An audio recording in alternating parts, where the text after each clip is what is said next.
Hi, Jennifer Smith of FDA Week. You mentioned a couple of points on the orphan drugs, and particularly about a special approval path or about alternative methods, enrichment. So I don't quite understand, though, because it doesn't, right now, isn't there a special path anyway for orphan drugs? Are you saying that that's not adequate, or that... No, I'm saying that's an example of something that has worked and is positive. Okay. That, and I think it's a demonstration that incentives make a difference to bring industry into areas they might not otherwise work because of a limited market. But it's more than just the incentives. I think the Orphan Drug Act gave FDA the mandate and the responsibility to also think about regulatory pathways for reviewing and approving drugs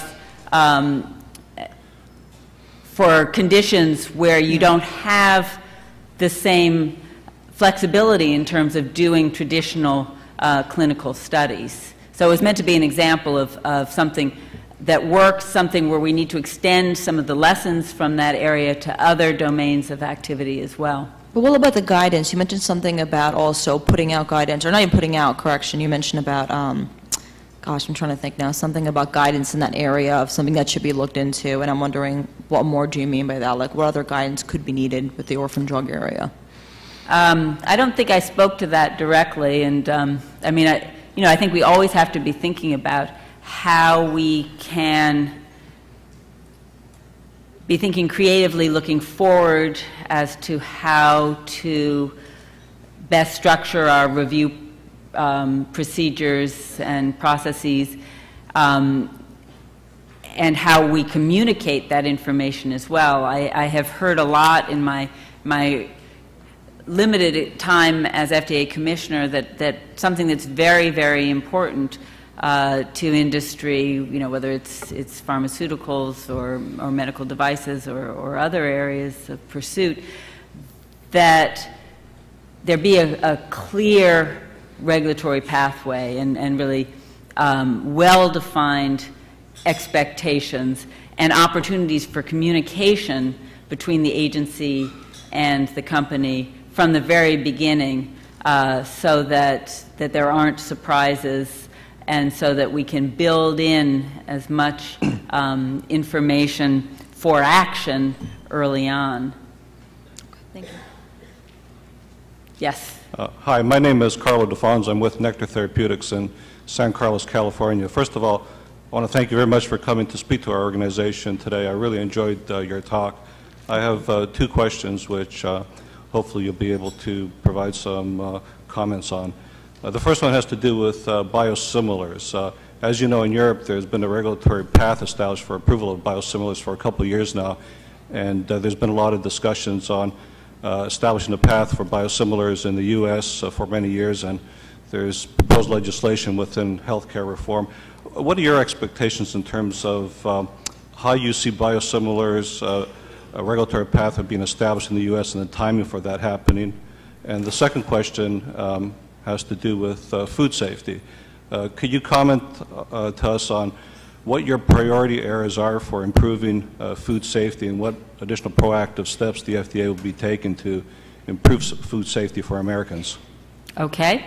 Well, with respect to your first question on biosimilars, clearly there would be a huge value in making biosimilars more broadly available to the American people, and it's something that our agency has been looking at and working on in terms of the conceptual framework for regulation for quite some time. There also is activity on the Hill in terms of legislation, and as you know, also healthcare reform has been looking at it in terms of the potential for some cost savings to be found through greater availability of biosimilars. There are some aspects of our work that will have to be defined by whatever law is ultimately passed.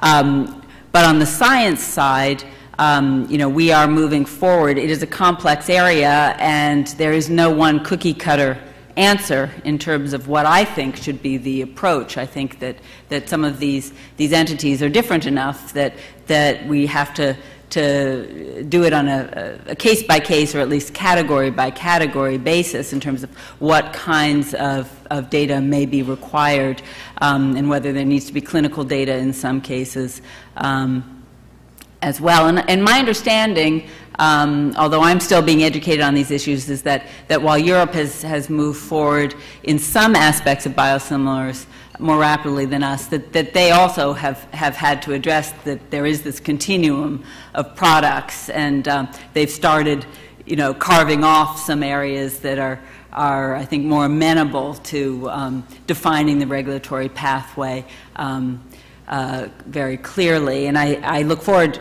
to working with others on this, because obviously the science and the issue transcends national regulatory entities, and I think that this is an example of one of the kinds of arenas where there's huge benefit in sharing experience and knowledge. But I expect that we'll see legislation in the not too distant future, and that will create the legal framework for our moving forward. And scientifically, we are eager to pursue this arena because of the important impacts on health and health care. With respect to food safety, that could be a whole other lecture, but it's a very high priority for the agency. It's an area that has been, I think, under-addressed in recent years, but certainly the recent problems, including the Peanut Corporation of America outbreak, where contaminated peanut materials extended into so many products and really disrupted both the peanut industry and so many American families and their access to peanut butter and peanut products. It was really a wake-up call.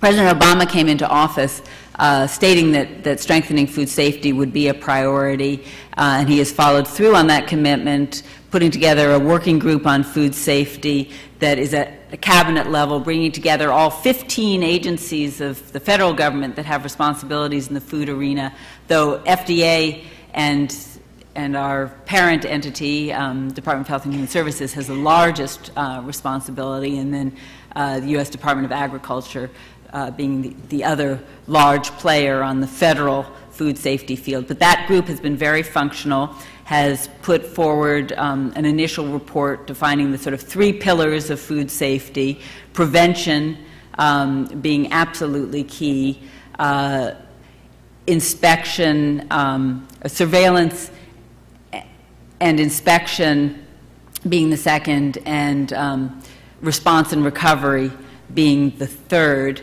President Obama also, as I mentioned, put forward the largest budget increase in history of FDA in the food safety area, and that's very, very important. Within FDA, we're strengthening food safety and trying to align the different components in a more effective way, including I'm creating a deputy commissioner, to get my language right, deputy commissioner for foods, who will report directly to me and will be responsible and accountable for food safety activities that are somewhat dispersed within FDA, because we're responsible for both animal and human food safety issues. But we're moving forward on that. There's legislation pending on the Hill, already passed by the House and soon, I hope, by the Senate, that's giving FDA important new authorities to strengthen our food safety program, including mandatory recall and track and trace requirements that will really enable us to respond more quickly when problems occur, and also giving us some new authorities to deal with the growing issue of imported food safety. So there's a lot that's going on. It's a very exciting time in many ways, because we are really seeing a shift in how we think about food safety, from responding to problems after the fact and scrambling to recover, to really putting in place the preventive controls and risk-based approaches that are somewhat equivalent to what I was talking about in the quality by design approach, but really trying to create a system that's based on recognizing where the vulnerabilities are from farm to fork, and how we can shore up those points of vulnerability to make for a safer overall food supply.